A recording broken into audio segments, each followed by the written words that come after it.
ఈరోజు ఒక variety juice చూపిస్తాను. ఈరోజు ఫస్ట్ దీంట్లో వచ్చే ఇంగ్రీడియంట్ కొబ్బరి. మన లేత కొబ్బరి తీసుకోవాలి. దానిలోకి గ్లూకోజ్ కానీ షుగర్ కానీ, గ్లూకోజ్ తీసుకుంటే ఇంకా మంచిది. ఈరోజు ఇంట్లో అవైలబుల్గా లేదని నేను షుగర్ తీసుకున్నా. తర్వాత వచ్చి కొబ్బరి నీళ్ళు, ఇవన్నీ జార్లో వేసేసుకోవాలి. ఆల్రెడీ నేను కొంచెం వేసాను. లేత కొబ్బరితోనే బాగుంటుంది, ముదురు కొబ్బరి వాడకూడదు. ఎప్పుడైనా మనం ఇది సమ్మర్ సీజన్ కాబట్టి మనకి లేత కొబ్బరి బాగా దొరుకుతుంది కదా. దీనిలో కొబ్బరి నీళ్ళు పోసుకొని చిన్న పల్స్ ఇస్తూ దీన్ని మనం ఒక 2-3 టైమ్స్ పల్స్ ఇస్తే మనకి సరిపోతుంది.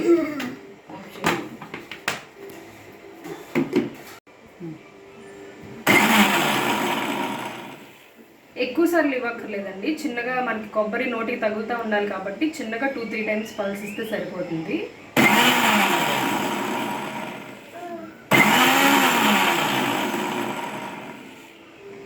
సరిపోతుందండి ఇలాగా. దీనిలో మీకు ఇష్టమైతే పాలు కూడా, ఒక చిన్న గ్లాస్ పాలు కూడా మీరు యాడ్ చేసుకోవచ్చు.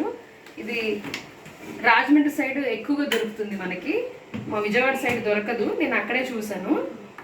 సో మీ అందరూ కూడా తెలుసుకుంటారని ఈ వీడియో చేస్తున్నాను.